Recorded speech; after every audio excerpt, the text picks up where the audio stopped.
नमस्कार दोस्तों, स्वागत है आप सभी का। आज के क्लास में हम लोग सिस्मिक वेव के बारे में पढ़ेंगे।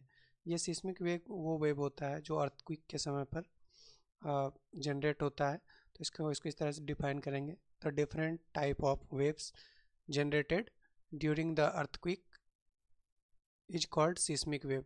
अब जो अर्थक्वेक के टाइम पे जो डिफरेंट टाइप का वेव जनरेट होता है इसको हम लोग सिस्मिक वेव बोलते हैं। और जो सिस्मिक वेव होता है वो मेनली तीन टाइप का होता है। पहला प्राइमरी वेव होता है, दूसरा सेकेंडरी वेव और तीसरा होता है सरफेस वेव। तो इस तीनों वेव से बहुत सारा क्वेश्चन आते रहता है, तो इस तीनों वेव के बारे में हम लोग पढ़ेंगे। जो प्राइमरी वेव होता है ये लॉन्गिट्यूडनल या कंप्रेशनल वेव होता है। ये साउंड वेव की तरह होता है, यानी कि अगर वेव इस डायरेक्शन में प्रोपागेट कर रहा है तो जो पार्टिकल है वो इस टाइप से वाइब्रेट करता है, मतलब इसी डायरेक्शन में टू एंड फ्रो मूव करता है। यहाँ पर डेंस हो जाएगा, फिर यहाँ पर ये फैल जाएगा और फिर यहाँ पर डेंस हो जाएगा। इस तरह से जिस डायरेक्शन में वेव प्रोपागेट करता है उसी डायरेक्शन में जो वेव का पार्टिकल है वो भी टू एंड फ्रो मूव करता है। और ये जो होता है travel through solid and liquid. जो प्राइमरी वेव होता है ये सॉलिड और लिक्विड दोनों से ट्रैवल कर सकता है। और इसमें जो पार्टिकल होता है, particles vibrate along the direction of propagation of the wave. तो जो वेव का प्रोपगेशन होगा उसी डायरेक्शन में पार्टिकल भी मूव करेगा। जो दूसरा होता है सेकेंडरी वेव, ये ट्रांसवर्स वेव होता है। ट्रांसवर्स या इसको डिस्टॉर्शनल वेव भी कहते हैं। ये लाइट वेव की तरह होता है, मतलब अगर यदि इस डायरेक्शन में वेव जा रहा है तो जो पार्टिकल होगा इसके 90 डिग्री के 90 डिग्री पे मूव करेगा। तो ये ट्रांसवर्स वेव होता है। और ये can not pass through the liquid, ये लिक्विड से पास नहीं कर सकता, केवल सॉलिड से ही पास करेगा। और इसमें जो पार्टिकल होता है, particle move at right angle to the rays. तो जो ये रे है इसके 90 डिग्री पर पार्टिकल मूव करेगा। अब इससे एक जो ये हम लोग प्राइमरी और सेकेंडरी वेव पढ़ते हैं, इससे हम लोग मेनली अर्थ का जो इंटीरियर है उसके बारे में जानते हैं। तो एक फिगर से हम लोग इसको समझते हैं। जो प्राइमरी वेव होता है और सेकेंडरी वेव होता है, तो हम लोग जैसा कि देख चुके हैं, अभी ऊपर देखे हैं कि जो प्राइमरी वेव होता है इसमें से एक वेव जो है, जो ये सेकेंडरी वेव है, ये लिक्विड से पास नहीं कर सकता है। लेकिन जो प्राइमरी वेव है ये सॉलिड और लिक्विड दोनों से पास करेगा। अब देखिए सॉलिड में क्या होगा, इसका वेलोसिटी ज़्यादा होगा और लिक्विड में वेलोसिटी उससे कम होगा। तो अब इसी बेसिस पर क्या होता है, हम लोग को अर्थ का इंटीरियर का पता चलता है। तो इसको हम लोग इस फिगर के थ्रू समझेंगे। तो अब देखिए यहाँ पर अर्थक्वेक आ रहा है, ये एपिक सेंटर है अर्थक्वेक का। तो यहाँ से प्राइमरी और जो सेकेंडरी वेव है दोनों रिलीज होगा।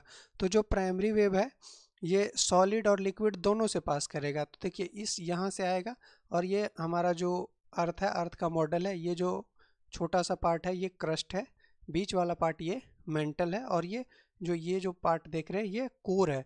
तो कोर का जो आउटर कोर होता है वो लिक्विड होता है। अब जब आउटर कोर लिक्विड होता है तो जो सेकेंडरी वेव है ये कोर के थ्रू पास नहीं करेगा, यानी कि ये जो वेव है सेकेंडरी वेव, ये कोर के अंदर जा करके ख़त्म हो जाएगा, यानी कि लिक्विड से पास ही नहीं करेगा। यानी कि जो प्राइमरी और सेकेंडरी वेव है यहाँ तक हम लोगों को दोनों प्राइमरी और सेकेंडरी दोनों मिलेगा।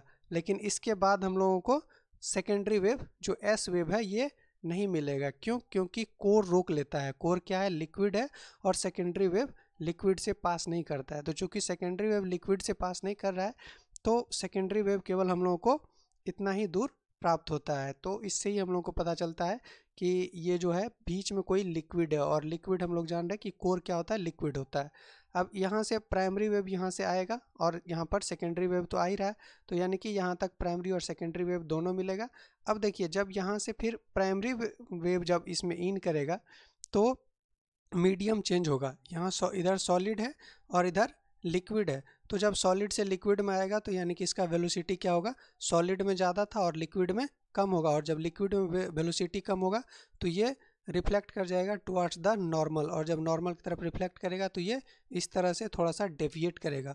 और फिर जब यहाँ से यहाँ आएगा तो यहाँ पर भी मीडियम चेंज होगा, लिक्विड से सॉलिड में आएगा। और यहाँ जब लिक्विड से सॉलिड में आएगा यानी कि नॉर्मल से नॉर्मल के तरफ जाएगा।